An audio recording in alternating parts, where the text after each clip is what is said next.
Boinpally bus station bus డిపోకి రావడం, ఇక్కడ మహాలక్ష్మి పథకం అమలైన తర్వాత ఎక్కువ మంది మహిళలు బస్సులో ప్రయాణిస్తారు కాబట్టి వాళ్ళ సౌకర్యాల గురించి కొంతమంది వచ్చి ఏమేం ప్రాబ్లమ్స్ చెప్పడం అయింది. అందులో భాగంగానే రాష్ట్రంలో అన్ని డెవలప్మెంట్ అవుతుంది, మన దగ్గర ఉన్న ఈ బస్ డిపో కూడా అన్ని విధంగా డెవలప్మెంట్ కావాలనే ఉద్దేశంతో ఈరోజు ఇక్కడ రావడం జరిగింది. ఇక్కడ వచ్చిన తర్వాత ఇక్కడ ఏమేమి ఇష్యూస్ తెలిసింది.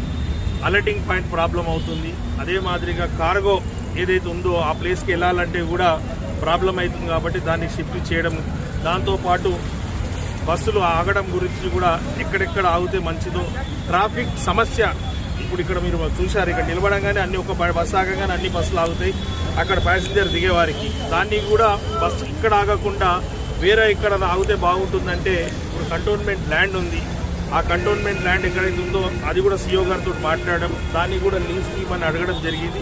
వారు ఒకవేళ అక్కడ లీజ్కి ఇస్తే ఆ బస్సులు ఇప్పుడు బయట ఆగే బదులు ఆ ల్యాండ్లో అవుతుంది కాబట్టి ట్రాఫిక్ సమస్య కూడా పరిష్కారం అవుతుంది.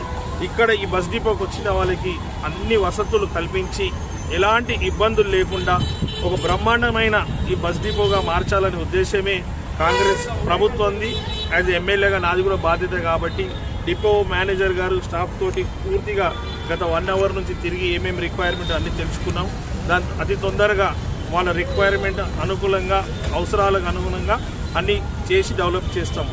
ఇదే కాకుండా ఈ మహాలక్ష్మి పథకం అమలైన తర్వాత ఎక్కువ బస్సులు రిక్వైర్మెంట్ ఉంది కాబట్టి ఏ విధంగా అయితే గౌరవ ముఖ్యమంత్రి రేవంత్ రెడ్డి గారు కోటి మహిళలని కోటీశ్వరు చేయాలంటున్నారు, అందులో భాగంగా ఇక్కడ ఇంకేమైనా బస్సులు రిక్వైర్మెంట్ ఉంటే మన కంటోన్మెంట్లో ఉన్న మహిళలకు కూడా బస్సులు గవర్నమెంట్ తరఫు ఇప్పించి ఆ బస్సులని ఆర్టీసీకి లీజ్ ఇప్పించి దాని ద్వారా లాభం పొందే విధంగా చూడాలని కూడా వీరిని అడగడం జరిగింది. ఎక్కడ రిక్వైర్మెంట్ ఉంటే వాళ్ళు చెప్తున్నారు, చెప్పినాక ఖచ్చితంగా మన మహిళలు కూడా కోటీశ్వరులు కావడానికి ఇది ఒక ఆస్కారం కాబట్టి ఈరోజు ఇక్కడ పూర్తి స్థాయిలో ఏమేమి అవసరం ఉంది పూర్తి చూసుకున్నాం. ఖచ్చితంగా మీరు అడిగిన అన్ని పూర్తి చేస్తానని మాటిస్తున్నాం. Thank you.